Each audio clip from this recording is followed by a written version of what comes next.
नमो अरिहन्ताणं नमो सिद्धाणं नमो आयर्याणं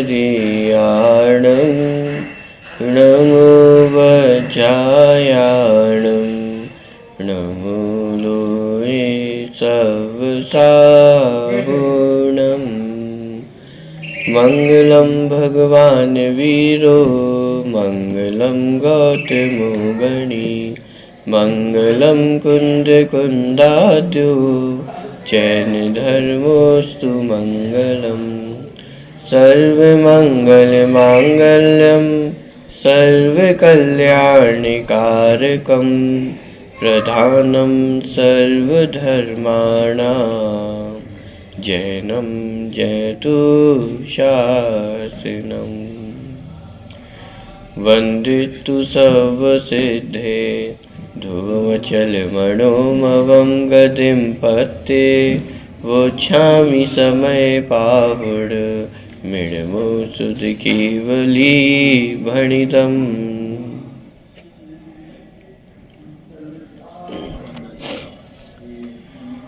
प्रस्तावना की चर्चा करते हुए कल नेजराधिकार तक की चर्चा अपनी हुई थी। बंधाधिकार की चर्चा आज प्रारंभ करनी है। प्रश्न क्रमांक 21 प्रस्तावना में 21 नंबर का प्रश्न है। 21 नंबर का बंधाधिकार। इस प्रकार नेजराधिकार समाप्त कर अब बंधाधिकार में कहते हैं कि जिस प्रकार धूल भरे स्थान में तेल लगाकर विभिन्न शस्त्रों से व्यायाम करने वाले पुरुष को सचित अचित केले आदि वृक्ष को छिन्न भिन्न करने पर जो धूल चिपटती है उसका कारण तेल की चिकनाहट ही है, धूल और शारीरिक चेष्टाएं नहीं। उसी प्रकार हिंसादि पापों में प्रवर्तित मिथ्या दृष्टि जीवों को होने वाले पाप बंध का कारण रागादि भाव ही है, अन्य चेष्टाएं या कर्म रज आदि नहीं। ये पूरा एक जब अपन बंधाधिकार तक पहुंचेंगे तो वहां पे बहुत सारी गाथाएं और उन गाथाओं के आधार से एक पूरा रूपक तैयार किया गया है जिसमें स्पष्ट किया कि बंध का कारण क्या है। तो जैसे कोई व्यक्ति अखाड़े में पहलवान होते हैं तो वे अखाड़े में जो रेत आदि होती है तो अखाड़े में जब जाते हैं तो मिट्टी उनसे चिपकती है। तो प्रश्न ये खड़ा हुआ कि वो रेत का उस पहलवान के शरीर से चिपकने का कारण क्या है। तो इन आंखों से वो बहुत सारे कार्य करता हुआ दिखाई दे रहा है, व्यायाम कर रहा है, कुश्ती लड़ रहा है, अस्त्र शस्त्रों का प्रयोग कर रहा है। तो वहां पूरा रूपक तैयार किया कि चूंकि वो अस्त्र शस्त्रों का प्रयोग कर रहा है इसलिए रेत आकर के उसके शरीर से चिपकती है, व्यायाम करता है इसलिए चिपकती है। माने क्या कारण है जिसके कारण वो रेत आकर के उससे चिपक रही है। यदि ऐसा माना जाए कि रेत का होना रेत के चिपकने का कारण है तो उसका निषेध किया कि सभी को तो रेत नहीं चिपक रही है।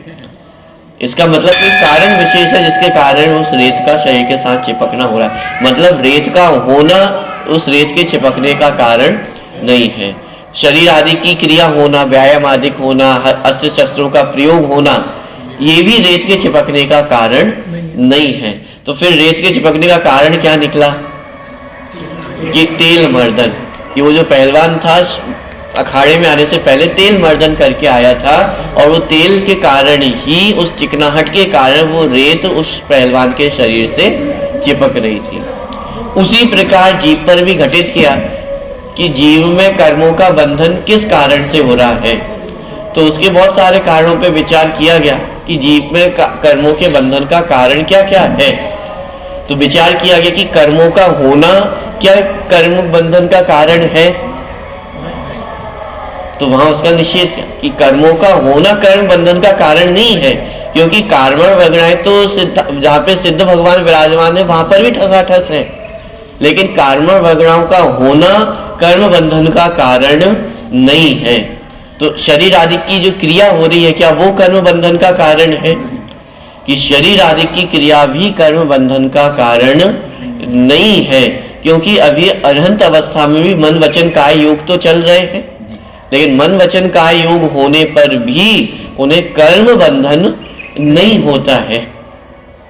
तो विचार किया गया कि जो अस्त्र शस्त्र आदि का प्रयोग है क्या वह कर्म बंधन का कारण है? कि ऐसे ही बाहर में जो जीव आदि के बाहर की जो क्रियाएं होती है कि वह कर्म बंधन का कारण नहीं है। तो प्रश्न खड़ा हो कि आखिर कर्म बंधन का कारण है क्या? तो उसका समाधान निकला कि कर्म बंधन का कारण है रागादिक परिणाम। जब तक ये राग द्वेष रूप परिणाम चलते रहेंगे तब तक जीव कर्मों से बंधन को प्राप्त होता है। बाहर की क्रियाएं कर्म बंधन का कारण नहीं है, कर्मों का होना भी कर्म बंधन का कारण नहीं है। कर्म बंधन का एकमात्र कारण है राग द्वेष की चिकनाहट है। जब तक ये राग द्वेष रूपी चिकनाहट चलती रहेगी तब तक जीव कर्म बंधन को भी प्राप्त होता है, और जब ये राग द्वेष की चिकनाहट दूर होती है तो कर्म बंधन भी दूर हो जाता है। तो इस तरह से वहां सिद्ध किया कि कर्म बंधन का वास्तविक कारण क्या है। तो जितनी बाहर की क्रियाएं हैं उन सब का भी निषेध किया कि वे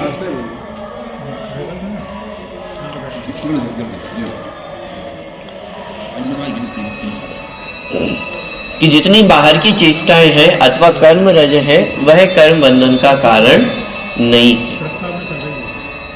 प्रस्तावना में 21 नंबर का पेज है, बंध अधिकार की चर्चा चल रही है। देखिए मैं पुनः ये पैराग्राफ पढ़ रहा हूं तो पूरी चर्चा आपको ख्याल में आएगी।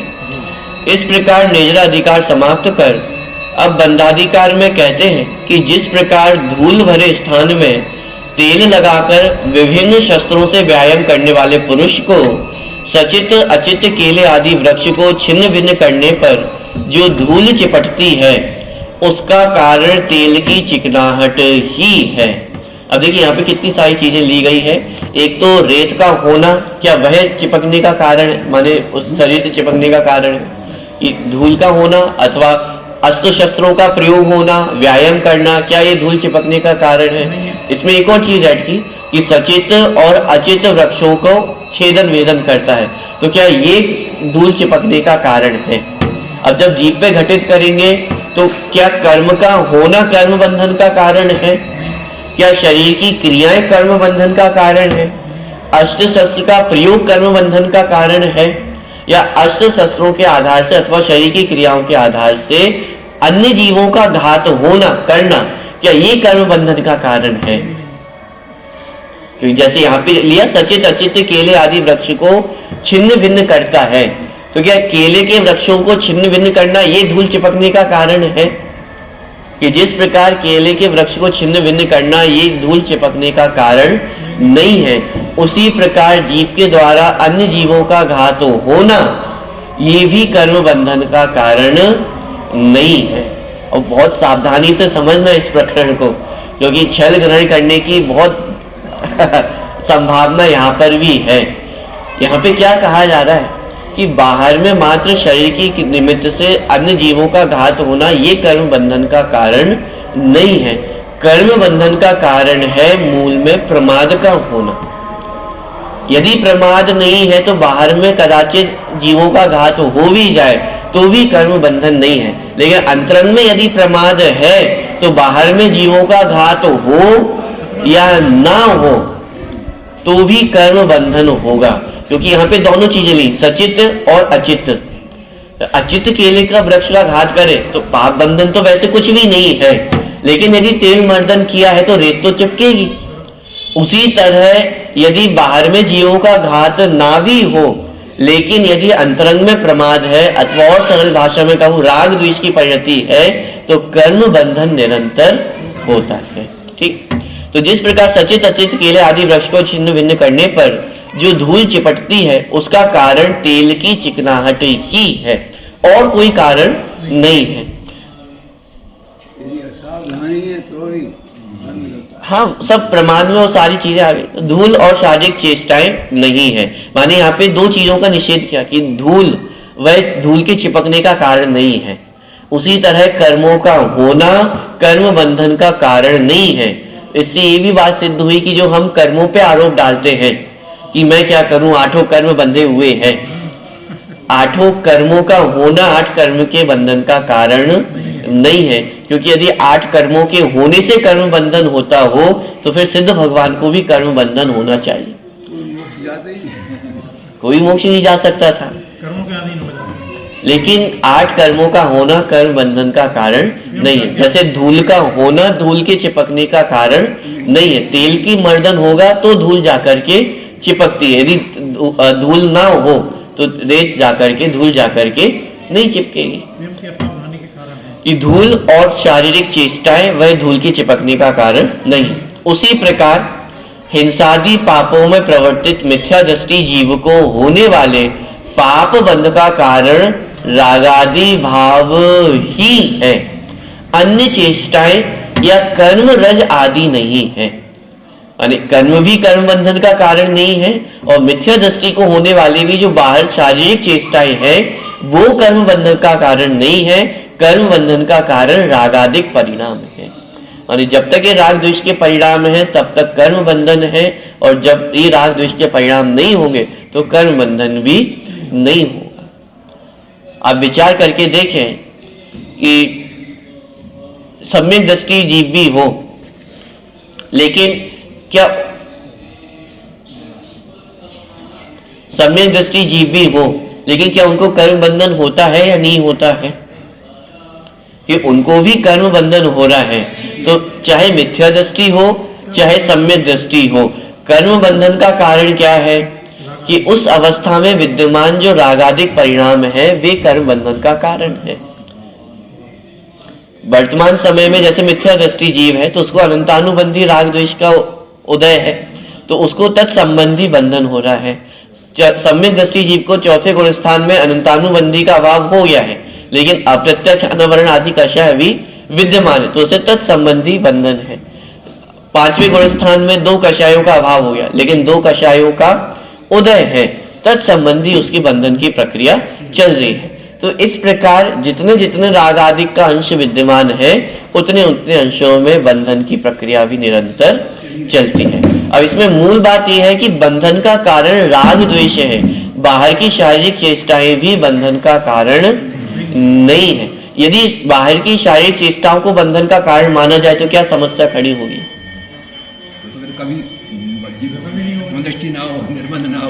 मुनिराजों को भी पाप बंध मानना होगा। क्यों? क्योंकि आप विचार करके देखें कि हमारी आंखों की सामर्थ्य कितनी है। दादा इस प्रकरण को बहुत अच्छे से लिया करते थे, माने उदाहरण देते थे कि जैसे ये पुस्तक यहाँ पे रखी हुई है, बहुत बार कभी होता है जब आप अपने घर पे भी पुस्तकें खोल करके देखते हैं तो कभी कभी उसमें जीव जंतु निकलते हैं, माने मृत जो जीव जंतु है, मान 2 पेजों के बीच में आकर के कभी अपनी गलती से पुस्तक बंद की हो तो बीच में आकर के दब जाते हैं। जब अपन खोलते हैं तो देखते हैं कि वो उसमें जीव जंतु पाए जाते हैं। लेकिन विचार करिए, जब भी हम पुस्तक पढ़ते हैं तो पुस्तक और आंखों के मध्य जो दूरी है वो कितनी है? बहुत अल्प दूरी है।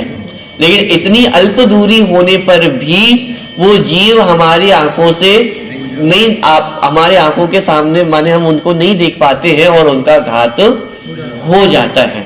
तो आप विचार करिए, जब हम चलते हैं तब जमीन से और हमारी आंखों की दूरी कितनी है? वो तो और ज्यादा बढ़ गई है ना। माने ये जो वर्तमान में दूरी है और जब हम खड़े होकर के चलते हैं तो हमारी आंखों की दूरी कितनी अधिक हो गई है जमीन से। अब आप विचार करके देखें, जब मुनिराज जंगल में चलते हैं तब भी उनकी आंखों की दूरी तो उतनी ही है ना। ऐसा तो नहीं है कि उनकी दृष्टि कुछ बढ़ जाती हो, है तो वो भी मनुष्य ही, आंखों की सामर्थ्य तो उतनी ही है। तो जब वे चलते हैं तो कदाचित ये भी संभव है, भले ही जितने ध्यान से वो देख देख के जमीन को चलते हैं, 4 हाथ जमीन को देख करके बराबर चल रहे हैं, लेकिन उसके बाद भी ये संभव है कि कोई जीव जंतु उनके पैरों के नीचे आकर के घात को प्राप्त हो जाए। इसमें कोई आश्चर्य नहीं है। और वो तो जंगल है, वो तो जीव जंतुओं का स्थान ही है। कितने ही आप देख देख कर चले, लेकिन उसके बाद भी ये संभव है कि कोई जीव जंतु पैरों के नीचे आ जाए। बहुत बार ऐसा होता है, हम चल रहे होते हैं और उस समय जिस समय हम पैर रखने वाले होते हैं उस समय कोई जीव नहीं होता है, और लेकिन जैसे ही पैर रखने वाले होते हैं कोई जीव वहां पे आ जाता है। आप क्या करोगे?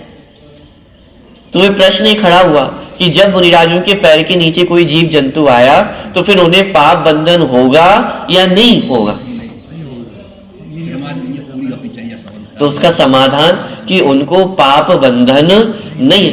प्रत्यक्ष देख रहे जीवों का घात हो रहा है कि तो भी पाप बंधन नहीं है। क्यों नहीं है? क्योंकि अंतरंग में प्रमाद का अभाव है, राग द्वेष का अभाव है। क्योंकि अंतरंग में प्रमाद नहीं है, राग द्वेष नहीं है, इसलिए बाहर में शारीरिक चेष्टाओं के निमित्त से जीव का घात होने पर भी कर्म बंधन नहीं है।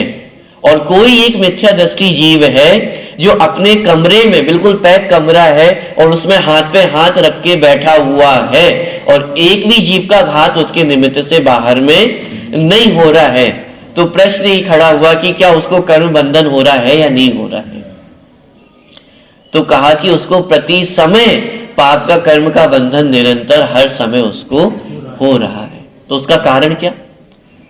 कि एक प्रसंग तो ऐसा है जहां शरीर की चेष्टाओं से जीव का हनन हो रहा है और एक प्रसंग ऐसा है जब जीव बिल्कुल, माने जो मनुष्य है वो बिल्कुल हाथ पे हाथ रख के बैठा हुआ है, एक भी जीव का घात नहीं हो रहा है, लेकिन फिर भी उसे पाप बंधन है। ऐसा क्यों? क्योंकि उसके अंतरंग में राग द्वेष के परिणाम निरंतर चल रहे, प्रमाद अंतरंग में बढ़ रहा है। प्रमाद होने के कारण बाहर में भले ही जीवों का घात ना हो तो भी कर्म बंधन निरंतर है, और प्रमाद के अभाव में बाहर में भले ही जीवों का घात हो जाए तो भी कर्म बंधन नहीं है। जैसे गाड़ी चल रही है, अपन स्कूटर से आ रहा है और उसमें तो घात हो रहा है, उसमें हमारा प्रमाद बराबर कार्य कर रहा है ना। सुखचंद्राचार्य ने ये कहा है ज्ञान मूलराज के पैर के नीचे पतंग आगे उड़ गया, उन्हें बंद नहीं, ठीक है, लेकिन यदि से चलना है, लेकिन यदि प्रमाद है नहीं, यदि ऐसा लिखा कि उनके ख्याल में आ जाए और ऐसा लगा मर गया तत्काल बंद। क्या है, अपन गाड़ी जा रहे हैं 100% मरते ही मरते मान लो फिर चलना है, कितना बड़ा, लेकिन आपका गाड़ी चलाते मारने का अभिप्राय नहीं है, इसलिए आपको नहीं। और यदि ख्याल में आ जाए अरे ऐसे मरते ही रहे तो तत्काल ही। दूसरी बात ये भी कि गाड़ी का प्रयोग ही अपने आप में एक प्रमाद की प्रक्रिया है। हम पैदल चलने से बचना चाहते हैं तो हम गाड़ी का प्रयोग कर रहे हैं, तो वास्तव में तो गाड़ी आदि का प्रयोग करने तो प्रमाद की ही क्रिया है। मुनिराज क्यों गाड़ी का प्रयोग नहीं करते हैं? क्योंकि उनके जीवन में उतना प्रमाद नहीं है। तो जितना प्रमाद होगा उतना तो कर्म बंधन होगा ही होगा। अब लेकिन ये है कि यदि हमारे जीवन में अशक्य है कि हम बिना गाड़ी के काम नहीं चलता है, तो कम से कम इतनी सावधानी तो रखें कि यदि हमारे आंखों के सामने ही कोई जीव दिखाई दे रहा हो तो उसका घात ना करें, अथवा जो नियमों का पालन होता है, ट्रैफिक नियम का पालन होता है कि भाई कहीं स्पीड यदि 40 की गति से है तो आप 40 की गति से ही गमन करें, उससे अधिक ना करें, क्योंकि अधिक स्पीड से आप गमन करेंगे और कदाचित कोई जीव यदि सामने हो तो आप ब्रेक नहीं लगा पाए, तो वो हमारे प्रमाद, माने प्रमाद, गाड़ी का प्रयोग करना तो प्रमाद है ही, उसमें तो कोई गुंजाइश है ही नहीं। लेकिन चूंकि वह अचक अनुष्ठान है, वर्तमान में बिना गाड़ी का प्रयोग किए नहीं चल सकता है। आपको एक स्थान पे दूसरे स्थान पे जाना है तो आप रेलगाड़ी का प्रयोग करेंगे ही करेंगे। विदेश जाना है तो बिना हवाई जहाज के नहीं जा सकेंगे। हाँ, यदि आपके अंतरंग में इतनी माने कषायों का अभाव हो गया है, राग का अभाव हो गया है कि साहब मैं विदेश गमन नहीं करूंगा, तो आप हवाई जहाज का त्याग कर दो कि साहब मैं हवाई जहाज का प्रयोग नहीं करूंगा। यदि और आपके अंतरंग में इतनी कषायों का अभाव हो गया है कि अब मुझे अपना गांव छोड़कर के अन्य कहीं जाने की आवश्यकता नहीं है, आप रेलगाड़ी का अभाव कर सकते, त्याग कर सकते हो। माने जितना हमारे जीवन में प्रमाद छूटे वह श्रेष्ठ है। लेकिन इसका मतलब ये नहीं है कि गाड़ी के प्रयोग करने से पाप का बंधन नहीं होगा, क्योंकि वह तो प्रमाद क्रिया है ही। ये तो सबसे पहले आ ही गया ना कि प्रमाद नहीं होता तो गाड़ी का प्रयोग भी नहीं होता। गाड़ी का प्रयोग हो रहा है, यही दर्शा रहा है कि प्रमाद तो है। लेकिन अब जितनी हम पापों से बच सकते हैं वो उतना हमारे हाथों में है कि जितने प्रमाद को कम किया जा सके उतने हमें करना चाहिए। माने जैन दर्शन में पाप को दूर करने की प्रक्रिया ही ये है कि जितने पापों से बचा सके उतने पापों से बचना चाहिए। क्योंकि चौथे गुण स्थान में भी जो सम्यक दृष्टि जीव है उसे रंच मात्र व्रत नियम संयम नहीं है, लेकिन तो क्या फिर वो मन चाहे पाप कर सकता है? संकल्प ही हिंसा का त्याग है। तो वहां पे भी उसको संकल्पी हिंसा का त्यागी कहा। और एक सामान्य अन्याय अनीति अवक्ष का वह त्यागी होता है, भले ही उसको नियम नहीं है लेकिन फिर भी वह अन्याय अनीति अवक्ष से दूरी ही रहता है। ऐसा नहीं है कि अभी कोई नियम नहीं है तो मनचाहा पाप करते रहो। जैन दर्शन में हमेशा यही कहा है कि जितने पापों से बचा जा सके उतना श्रेष्ठ है। 5वें गुण स्थान में व्यक्ति आया तो अणुव्रतों का पालन किया, तो क्या अणुव्रतों में सारे पापों से बच गया है? अणुव्रत का मतलब ये नहीं है कि सारे पापों से दूर हो जाना। अणुव्रत का मतलब है कि घर गृहस्थी में रहते हुए जितने पापों से बचा जा सकता है उतने पापों को छोड़ देना, जितने अनर्थ दंड है उन सारे पापों को छोड़ना, ये अणुव्रतों का पालन है। 6ठे गुण स्थान में आकर के भी जो महाव्रतों का पालन किया गया है तो वहां पर जाकर के सारे 5 पापों का पूर्णतः त्याग किया है। लेकिन क्या उस अवस्था में भी संपूर्ण पापों का त्याग संभव है? वहां बुद्धि पूर्वक संपूर्ण पापों का त्याग किया है, लेकिन प्रमाद के अभाव में भी जो शारीरिक क्रियाएं हैं उनके निमित्त से तो हिंसा होती ही होती है। लेकिन चूंकि उस अवस्था में मुनिराजों को प्रमाद नहीं है इसलिए उन्हें पाप का बंधन नहीं होता है। तो पाप को छोड़ने का उपाय क्या कि जिस अवस्था में है उस अवस्था में जितने पापों से बचा जा सके उतने पापों को छोड़ना। और जितने पाप बचे हैं तो ऐसा नहीं कि उनको तो मैं करता रहूंगा, अंतरंग में निरंतर वृत्ति रहती है कि ये पाप भी मैं कब छोड़ूं, अथवा अंतरंग में कब ये विशुद्धता जागृत हो कि ये पाप भी मैं छोड़ सकूं। तो जितना पाप है उसके प्रति निरंतर अंतरंग में प्रायश्चित बरतता है कि ये जो मुझसे पाप हो रहे हैं ये मेरी मजबूरी है, ये मेरे प्रमादवश ये पाप हो रहे हैं और मेरी भावना तो यही है कि कब मैं इन पापों को भी छोड़ूं, इन पापों का भी त्याग करूं। यदि अंतरंग में वो प्रायश्चित नहीं है इसका मतलब वर्तमान में रंच मात्र भी पाप नहीं छूटे हैं। ऐसे ही जब आलू आदि के त्याग की बात चलती है तो वहां पे भी ये प्रकरण आता है कि नियम क्यों दिलवाया जाता है। नियम का प्रयोजन ही है कि वो राग कम हो, क्योंकि असल में पाप बंधन का कारण आलू का सेवन पाप बंध का कारण नहीं है, लेकिन आलू सेवन के प्रति जो गृद्धता है, राग है, वो पाप बंध का कारण है। अब कोई व्यक्ति ने भले आजीवन आलू का सेवन नहीं किया है लेकिन त्याग नहीं किया है, इसका मतलब अंतरंग में उस आलू के प्रति राग तो विद्यमान है, गृद्धता तो विद्यमान है और वो गृद्धता ही पाप बंध का कारण है। आज तक आलू को टच भी ना किया हो लेकिन निरंतर पाप का बंधन हो रहा है। त्याग नहीं क्यों? क्योंकि अंतरंग में वो राग विद्यमान है, अंतर में वो गृद्धता विद्यमान है, इसलिए नियम पे इतना बल दिया जाता है।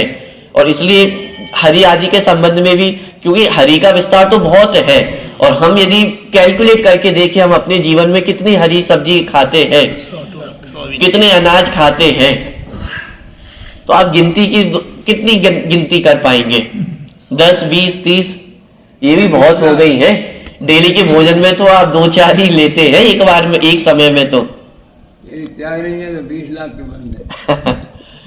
अष्टमी प्रदोष आती है तो अपन ने 3 हरी रख ली नाम जब, वही नींबू केला और ककड़ी के अलावा कुछ नहीं लेगा, 3 को छोड़कर तो बाकी का त्याग हो गया। हाँ, तो अपन नाम जब रख ली, भाई 3 हरी के अलावा चौथी हरी नहीं लगी। ये तो विशेष अष्टमी चतुर्दशी, लेकिन एक सामान्य जीवन में भी हम ये नियम ले सकते हैं कि भाई मैं 100 हरी, 200 हरी, अरे 500 हरी का नियम ले लीजिए। लेकिन यदि हम नियम ले लेते हैं तो कम से कम ये है कि जो इतनी सारी हरी है उससे हम बच जाते हैं। और यदि त्याग नहीं है तो जितनी हरी उपलब्ध है उस पूरी हरी के सेवन का त्याग माने जो पाप है वो उसका बंधन चल रहा है। जो संख्या है उसका पता तो चाहिए, ये अपन जितना लिया ये तो 3 लाख भी आ रहे हैं। तो आप तो यदि थोड़ा सा अपन विचार करके देखें तो आपके भोजन में क्या क्या चीजें आती है, आप तो बहुत गंभीरता से आराम से एक पूरा दिन लगा करके सोचें कि मैं कितने फलों को जानता हूं, कितनी चीजें मेरे खाने में सेवन करने में आती हैं। आप उतनी चीजों की एक लिस्ट बना लें, आप तैयार हो जाइए, एक लिस्ट आपके सामने तैयार हो जाएगी। यदि विचार करेंगे तो कितने व्यंजन आपके सामने आएंगे, कितने अनाज और कितनी हरी आपके सामने आएगी। 100 भी बहुत बोल दिए हैं, 100 लिखने में आपको पूरा दिन लग जाएगा सोच सोच कर कि एक एक चीज लिखूं तब जाकर के वो 100 भी लिस्ट पूरी बन पाएगी। ये हमारी कभी नहीं हो पाई। तो इसलिए माने आलू आदि के त्याग के सेवन की जब चर्चा चलती है, हरे आदि के त्याग की चर्चा जब होती है, तो त्याग की प्रेरणा इसलिए दी जाती है ताकि हम उतने पाप बंधन से बच सकें, क्योंकि असल में पाप बंधन का कारण उनका सेवन असेवन नहीं है, उसके प्रति विद्यमान राग गृद्धता है। जब तक राग गृद्धता है तब तक पाप बंधन चल रहा है, भले ही हम सेवन नहीं कर रहे हैं तो भी पाप बंधन निरंतर चल रहा है। और यदि राग गृद्धता नहीं है तो फिर जाकर के उस पाप बंधन से हम बच सकते हैं। यहाँ एक प्रश्न संभव है कि अकेला अशुद्धोपयोग ही बंध का कारण क्यों है? पर जीवों का घात करना, उन्हें दुख देना, उनकी संपत्ति आदि का अपहरण करना, झूठ बोलना आदि को बंध का कारण क्यों नहीं कहा गया है? इसका उत्तर देते हुए आचार्य देव कहते हैं कि प्रत्येक जीव अपने सुख दुख और जीवन मरण आदि का उत्तरदायी स्वयं ही है। कोई अन्य जीव को सुखी दुखी नहीं कर सकता और ना मार जिला ही सकता है। जब कोई व्यक्ति किसी का कुछ कर ही नहीं सकता तो फिर किसी अन्य के जीवन मरण और सुख दुख के कारण किसी अन्य को बंध भी क्यों? सीधा सा तर्क है कि जब प्रत्येक व्यक्ति अपने आयु कर्म के उदय से ही जीवित है और आयु कर्म के क्षय से ही मरण को प्राप्त होता है, इसका मतलब ये हुआ कि कोई किसी को मार नहीं सकता है, कोई किसी को बचा नहीं सकता है। तो सीधा सा तर्क खड़ा हुआ कि जब मैं किसी को मार अथवा बचा नहीं सकता हूं तो तत्संबंधी पुण्य पाप का बंधन मुझे क्यों हो? खैर, पुण्य में तो किसी को समस्या नहीं है, लेकिन पाप बंधन में तो समस्या खड़ी होगी कि जब मैं किसी को मार नहीं सकता हूं तो किसी व्यक्ति को मारने का पाप बंधन मुझे क्यों हो? तर्क एकदम सही है। तो आचार्य ने उसका उत्तर भी दिया कि आपका जो तर्क है एकदम सही है। किसी अन्य जीव को मारने बचाने का ना पुण्य का बंधन, किसी को बचाने पर ना आपको पुण्य का बंधन होता है और ना किसी को मारने पर आपको पाप का बंधन होता है। यदि इसको थोड़ी और अच्छी भाषा में कहूं तो किसी के मरने पर आपको पाप का बंधन नहीं होता है। पाप का बंधन कब हो रहा है? जब मारने का भाव है।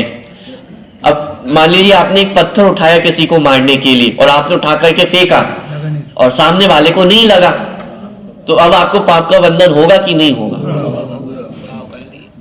अरे सामने वाले को कहां लगी, वो तो बच गया। मारने का उद्देश्य क्रिया कि सामने वाले को लगे अथवा नहीं लगे, ये तो उसके पुण्य पाप का उदय है।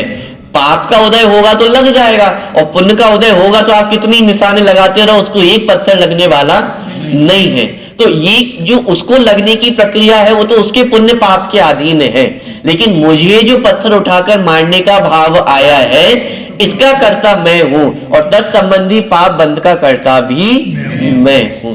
सामने वाले को पत्थर लगेगा तब मुझे पाप बंधन होगा, ऐसा नहीं।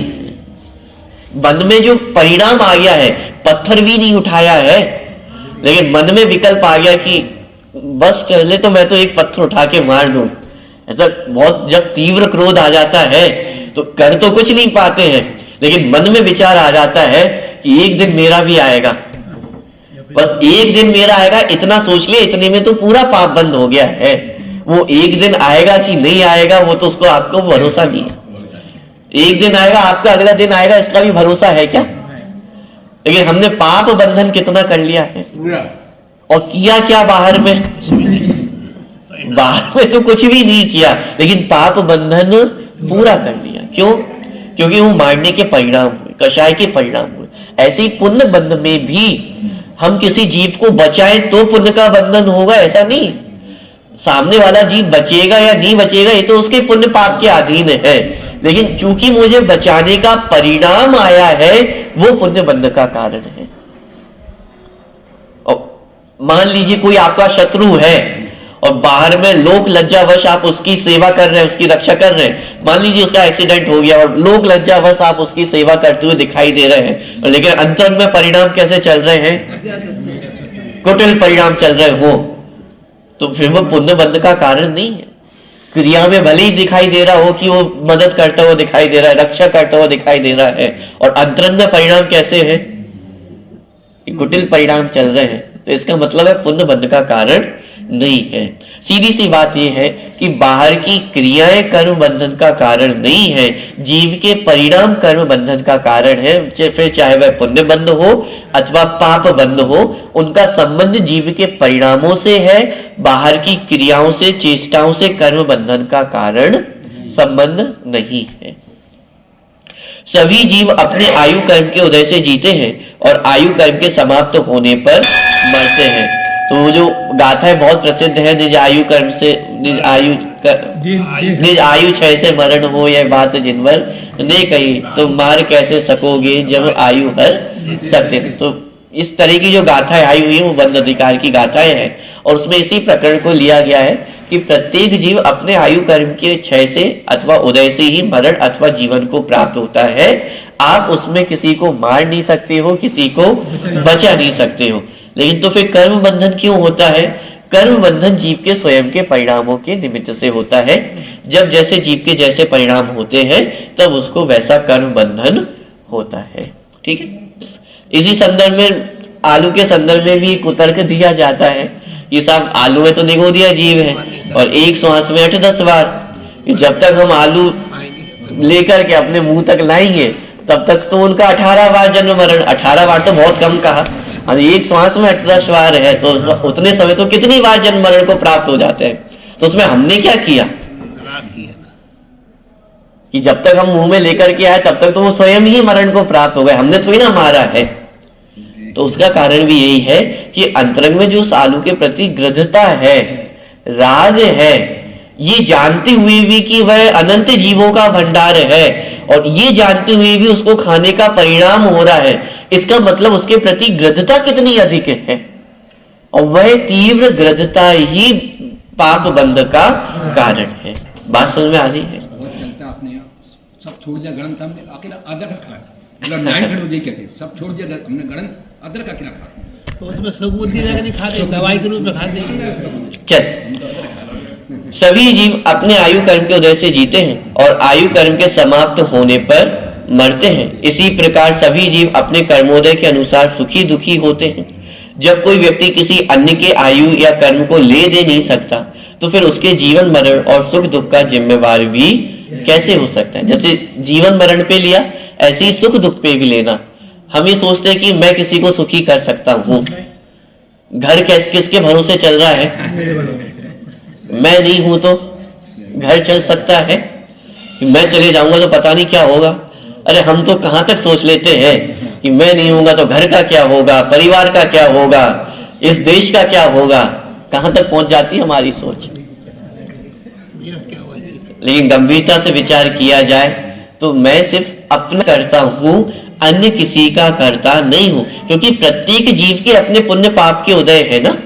यदि किसी का पाप का उदय है तो आप कितनी भी मदद करने की कोशिश कर लो, आप उसे सुखी नहीं कर पाओगे। और किसी के यदि पुण्य का उदय है तो आप कितना ही कष्ट देने का प्रयास कर लो, आप उसे दुखी नहीं कर पाओगे। प्रत्येक जीव अपने पुण्य पाप के उदय को भोगता है, अन्य जीव किसी अन्य के पाप कर्म का अथवा पुण्य कर्म का कर्ता नहीं है। जब आप कर्मों के कर्ता नहीं हो तो फिर सुख दुख के कर्ता भी नहीं हो सकते। ये तो एक सामान्य हमें पता है कि साता वेदनी के उदय में जीव सुख का अनुभव करता है, असाता वेदनी के उदय में जीव दुख का अनुभव करता है। तो प्रश्न खड़ा हुआ, यदि आपको सामने वाले व्यक्ति को दुखी करना है तो इसका मतलब क्या आपके कंट्रोल में होना चाहिए? असाता वेदनी आपके कंट्रोल में होनी चाहिए। यदि आप असाता वेदनी को कंट्रोल कर सको तब तो आप सामने वाले व्यक्ति को दुखी कर सकते हो। ऐसी सुख के संदर्भ में यदि साता वेदनी आपके कंट्रोल में हो, और वो भी अपनी नहीं, सामने वाले की, अपनी तो फिर भी आप कह सकते हो कि भाई मैं अपने परिणाम अच्छे कर लूंगा तो साता वेदनी बन जाएगी। लेकिन सामने वाले की साता वेदनी आप कैसे कंट्रोल करोगे? उसको कंट्रोल करने का कोई उपाय नहीं है। तो जब आप कर्म को कंट्रोल नहीं कर सकते हो तो फिर सामने वाले व्यक्ति को सुखी दुखी कैसे कर सकते हो? तो ये जो हमारी मान्यता है कि मेरे बिना नहीं होगा, अरे 24 तीर्थंकर भी हुए और होकर के चले गए, उनके पहले भी दुनिया चल रही थी, उनके बाद भी दुनिया चल रही है। चक्रवर्ती हो गए और चले गए, उनके पहले भी दुनिया चल रही थी, उनके बाद भी दुनिया चल रही है। अरे जब इतने महापुरुष होकर के चले गए हैं लेकिन दुनिया तब भी चल रही थी, आज भी चल रही है, तो हम क्यों ये भ्रम लेकर के बैठे हुए हैं कि मेरे बिना नहीं चल सकता है। अरे जो नवजात बालक होता है, बिल्कुल नया बालक हो और उसके दोनों माता पिता स्वर्गवासी हो जाए तो भी वो पलता है, और माता पिता हो भी तो ये गारंटी नहीं है कि वो बड़ा होकर के एक अच्छा सुपुत्र ही बने। उसका भूल वाले यही बता रहे जी, उसका भाव तो अरबपति में ले जाएगा। देव गति के जीव हैं। कि विचार करके देखिए, प्रत्येक जीव अपने पुण्य पाप के उदय को भोग रहा है, कोई किसी का कर्ता धर्ता नहीं है। तो सभी जीव अपने आयु कर्म के उदय से जीते हैं और आयु कर्म के समाप्त होने पर मरते हैं। इसी प्रकार सभी जीव अपने कर्मोदय के अनुसार सुखी दुखी होते हैं। जब कोई व्यक्ति किसी अन्य के आयु या कर्म को ले दे नहीं सकता तो फिर उसके जीवन मरण और सुख दुख का जिम्मेवार भी कैसे हो सकता है। हाँ, यह बात अवश्य है कि जीव दूसरों को मारने बचाने एवं सुखी दुखी करने के भाव अवश्य कर सकता है और इन भावों के कारण कर्म बंधन को भी प्राप्त हो सकता है। इसी प्रकार झूठ बोलने, चोरी करने, कुशील सेवन करने एवं परिग्रह जोड़ने के संदर्भ में भी समझना चाहिए। जीव सुखी दुखी तो नहीं कर सकता, लेकिन सुखी दुखी करने के भाव अवश्य करता है। और जिस समय सुखी करने के भाव होंगे तो कदाचित पुण्य का बंध होगा, दुखी करने के भाव होंगे तो पाप का बंध होगा। ध्यान देना, दोनों ही परिस्थितियों में है तो बंधन ही। मारने का भाव तो बंध का कारण है ही, लेकिन बचाने का कारण भी बंधन का ही कारण है।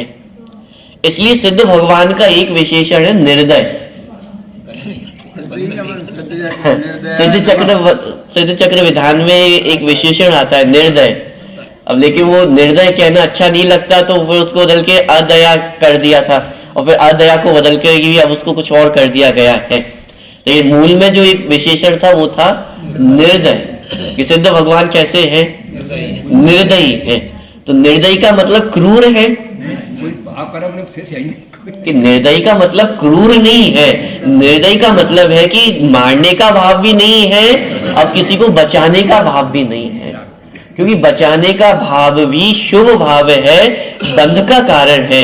और सिद्ध भगवान सभी प्रकार के बंधनों से मुक्त हो गए हैं। यदि बचाने का भाव होगा तो वे अनंत दुखी होंगे। क्या कि एक बचाने का भाव भी सिद्ध भगवान को अनंत दुखी कर देगा। क्यों? क्योंकि सिद्ध भगवान तो सर्वज्ञ है, और जब सर्वज्ञ है तो फिर उनको तो सभी जीव दिखाई दे रहे हैं ना, सभी जीवों की कष्ट पीड़ा दिखाई दे रही है। चलो सभी जीवों से क्या मतलब है, लेकिन उनके जो स्वजन है वो तो दिखाई दे ही रहे हैं ना। और स्वजन भी एक भाव के दिखाई दे रहे हैं या अनंत भावों के दिखाई दे रहे हैं। माता पिता कौन से भव के दिखाई दे रहे होंगे? तो महावीर भगवान को कौन से भव के माता पिता दिखाई दे रहे होंगे? माता सिद्धार्थ राजा और त्रिशला देवी दिखाई दे रही होंगी। अरे अनंत पूर्व भवों में जितने माता पिता हुए हैं वो सब दिखाई दे रहे होंगे ना। उनमें से कितने माता पिता वर्तमान में नरक में होंगे, कितने त्रियंच गति में होंगे, कितने मनुष्य होंगे, तो कोई निर्धन होगा, कोई भीख मांग रहा होगा, कोई देव गति में होगा। तो उनको देख करके उनको बचाने का यदि भाव आए तो अनंत दुखी हो जाएंगे। ये एक बचाने का परिणाम भी जीव को अनंत दुखी कर सकता है। बात समझ में आ रही है? इसलिए सिद्ध भगवान का एक विशेषण दिया निर्दय, कि उनको दया का परिणाम भी नहीं है, क्योंकि दया का परिणाम बंधन है, शुभ भाव है। दया का परिणाम नहीं है तो क्या मतलब क्रूर है? अरे क्रूर नहीं है, ना क्रूरता है ना दया है, ना पाप भाव है ना पुण्य भाव है। इसका अर्थ वीतरागता है। वीतरागता में ना पाप की गुंजाइश है और ना शुभ भाव की गुंजाइश है। पुण्य और पाप दोनों प्रकार के परिणामों से रहित वो वीतरागता दशा होती है जो सिद्ध भगवान ने धारण की है। और उसी वीतराग दशा को हम भी प्राप्त करने का लक्ष्य वर्तमान में रखते हैं। तो फिर आज से हम भी दया के परिणाम नहीं करेंगे। अरे दया के परिणाम नहीं करना ये आपके हाथों में नहीं है। यदि कर्म का उदय होगा तो दया के परिणाम आपको आए बिना नहीं रहेंगे। मिथ्या दृष्टि है तो क्रूरता के परिणाम है, सम्यक दृष्टि होगा तो दया के परिणाम आएंगे ही आएंगे। साधर्मी यदि कोई मुसीबत में होगा तो उसका स्थितिकरण करने का भाव सम्यक दृष्टि को आए बिना रहेगा ही नहीं। आप सोचो कि मैं तो दया के परिणाम रोक दूं, जिस अवस्था में है उस अवस्था के अनुरूप परिणाम आते ही है। पांचवें गुण स्थान में है तो अनुव्रतों के पालन करने का परिणाम आएगा ही आएगा, जीव रक्षा का परिणाम आएगा ही आएगा। छठे सातवें गुण स्थान में है तो तत्संबंधी राग मुनिराजों को आएगा ही आएगा। कदाचित कोई साधर्मी सामने आकर के बैठे तो उन्हें उपदेश देने का भाव आ सकता है, मुनिराज उसको रोक नहीं सकते। और कोई नहीं है कि कोई गुलाम नहीं है, उन्हें उपदेश देने संजलन का सागर तीव्र उपदेश हो तो। जब आचार्य परमेष्ठी का अपन प्रकरण पढ़ते हैं तो वहां पे ये बात आती है कि एक तो साधर्मी माने तत्व के जिज्ञासु लोग सामने हो, और यदि मुनिराजों को वैसा राग हो उपदेश देने का तो उपदेश देते हैं, और कदाचित राग ना हो सामने जिज्ञासु साधर्मी बैठे रहे तो भी उपदेश दे ही दे, ये कोई आवश्यक नहीं है। कहने का तात्पर्य है कि जो जीव जिस अवस्था में है उसके अनुरूप राग जीव को आता ही आता है, लेकिन मुख्य बात यह है कि उस राग को उपादेय नहीं मानते हैं। सम्यक दृष्टि को भी राग है, पांचवें गुण स्थान में भी राग है और छठे गुण स्थान में भी राग है।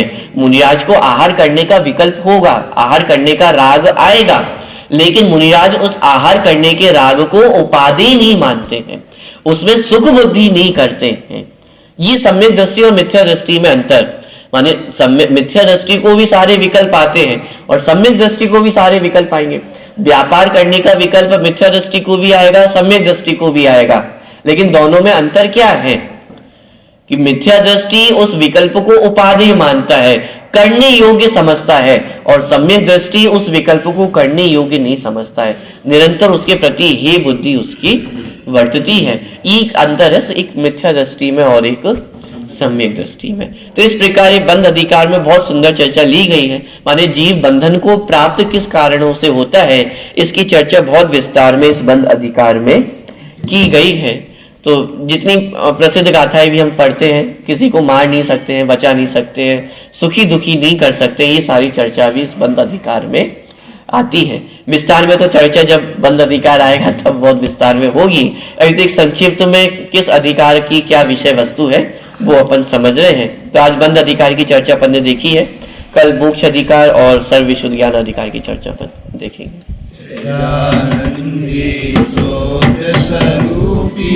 अविनाशी में आत्म स्वरूप